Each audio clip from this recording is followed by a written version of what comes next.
মামনি, জীবন তো আর থেমে থাকে না বলো। কতদিন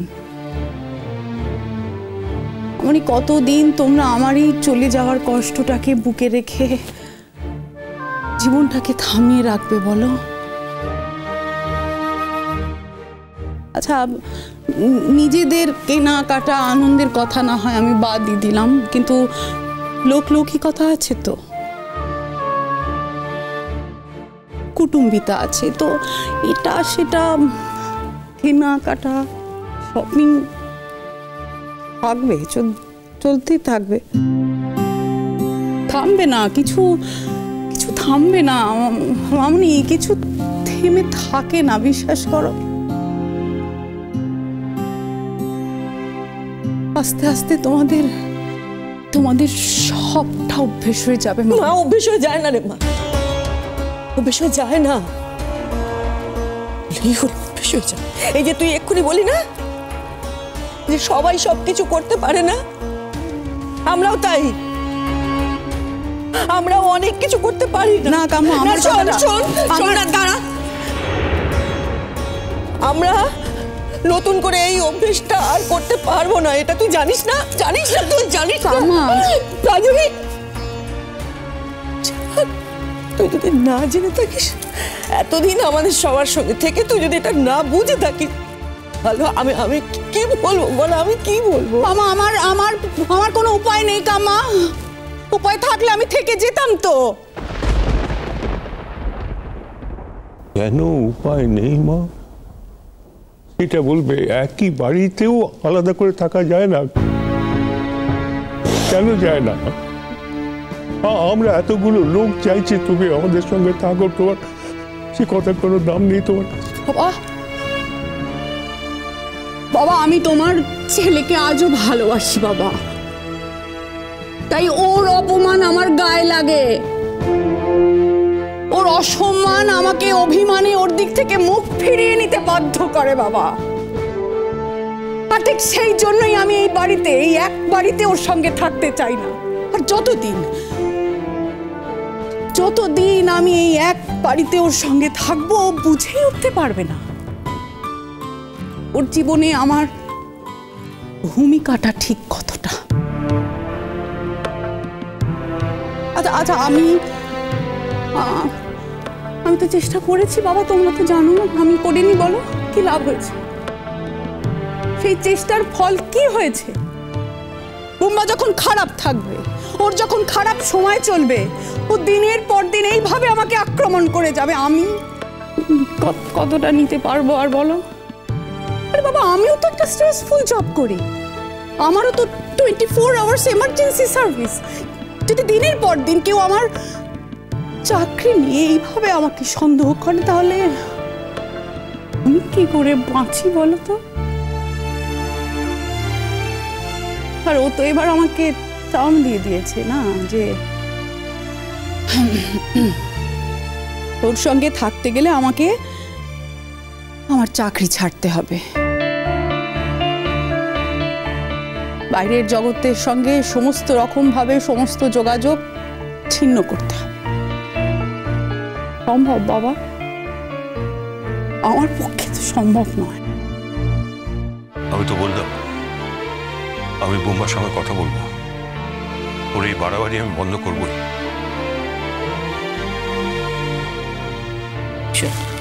শোন কাজেরি, শোন, আমি তোকে একটা কথা বলি, তোকে আমি নতুন করে কি বলবো বলতো? তুই তো নিজেই সব থেকে ভালো জানিস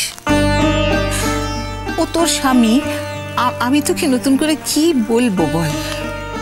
তুই তো ওর খারাপ সময়গুলো জানিস, সব সময় তুই ওর সঙ্গে সঙ্গে থেকেছিস, ওর সঙ্গে কাঁধে কাঁধ মিলিয়ে চলেছিস, ওর অসুবিধার সময়গুলোতে ওর লড়াইটা তুই একসঙ্গে লড়ে হালকা করে দেবার চেষ্টা করেছিস, ওর হাতে হাত থেকে তো তুই সবসময় চলেছিস। এটা আমাদের থেকে ভালো কে জানে, আর তোর থেকে ভালো কে জানে? তাই জন্যে আমি সেসব নিয়ে কোনো কথা তোকে বলছি না।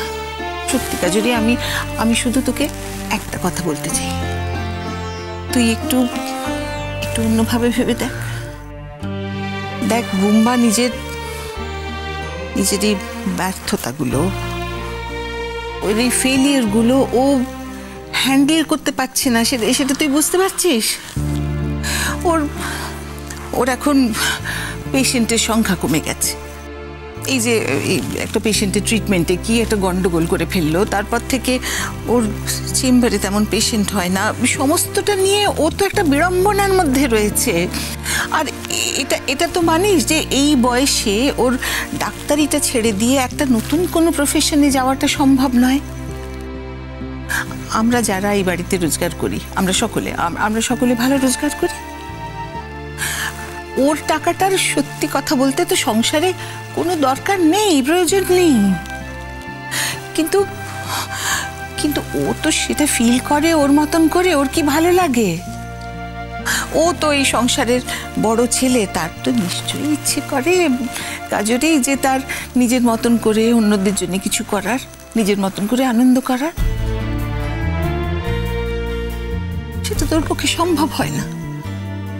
ওর বাবা প্রত্যেক মাসের 1 তারিখে গিয়ে ওর টেবিলের উপর একটা খাম রেখে আসেন মোটা অঙ্কের।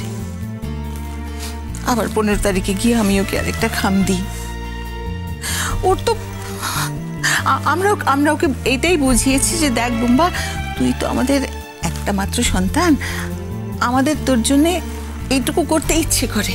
তোর প্রয়োজন থাক না থাক তুই এই টাকাটা ব্যবহার করিস বাবা। হ্যাঁ, তুই আমাদের জন্য, আমাদের ভালো লাগার জন্য এই টাকাটা তুই নে। কিন্তু এগুলো তো আমাদের কথা কাজরি। বুম্বা তো বুঝতে পারে যে এটা ওর জন্যে এটা একটা স্তোক, একটা এক্সকিউজ। ওর কেন ভালো লাগবে বলতো? তার মানে তোমরাই তোকে নষ্ট করেছো মামনি। কেন তোমরা মাসের পর মাস ওকে টাকা দিয়ে গেছো? সেই জন্যই তো জানে যে ওর কোনো রেসপন্সিবিলিটি নেই, কাউকে নিয়ে ওর কোনো কিছু ভাববার নেই।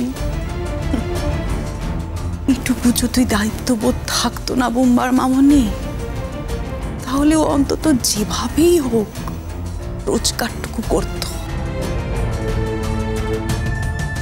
তা হয় না মা, তা হয় না। আমরা সকলে ভালো থাকবো আর আমার একমাত্র ছেলে অন্যরকম থাকবে, সেটাকে আমাদের ভালো লাগে? তুই এই কথা বলছিস মা? তুই জানিস না ও তো কোনোদিন কিচ্ছু নিজের জন্য চায় না। ইনফ্যাক্ট গত 2 মাস ধরে ওকে যে টাকাটা দেওয়া হচ্ছে, ও তো সেই টাকাটা ছুঁয়েও দেখেনি। সে টাকা তো যেমনকার তেমন পড়ে আছে, আমি দেখলাম। সেই জন্যই তো ছেলেমেয়ের হস্টেলের মাইনেটা বাকি পড়ে গেছে। বাকিটুকু তো আমি সামলাই মামনি। আর এই যে হস্টেলের মাইনেটা বাকি পড়েছে সেটা পর্যন্ত আমাকে জানায়নি। জানালে ওইটুকুও করতাম। আমি দোয়াতে রোজগার করছি, বাড়ির সকলে দুধে ভাতে আছে, আর আমার নাতি নাতনির হোস্টেলের টাকাটা জমা পড়েনি। এটা যে কতটা অসম্মানের আমার কাছে।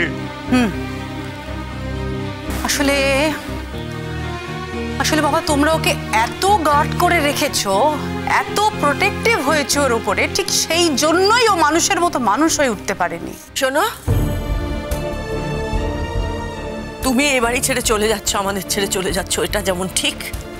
তুমি হয়তো আর কোনোদিনও এই বাড়িতে ফিরে আসবে না, হয়তো তোমার সঙ্গে আমাদের আর কোনোদিনও দেখা হবে না, এটাও হয়তো ঠিক। কিন্তু বুম্বা মানুষের মতো মানুষ হয়নি, এই কথাটা বলবে না কাজরি।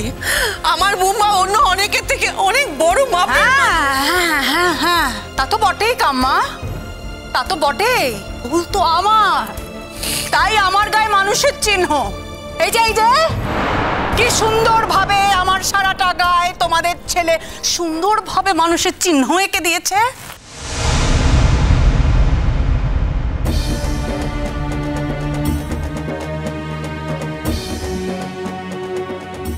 সে কি? এটা কখন হলো? কেমন করে? এটা আবার জিজ্ঞেস করছো? বুঝতে পারছো না কিভাবে কখন হলো? এবার তাহলে তোমরাই বলো, আমি কি এটাই ডিজার্ভ করি? এত কিছুর পরেও, এত মার খেয়েও আমি একই বাড়িতে পড়ে থাকবো কেন? কেন পড়ে থাকবো? কেন পড়ে থাকবো বলতে পারো? কেন থাকবো?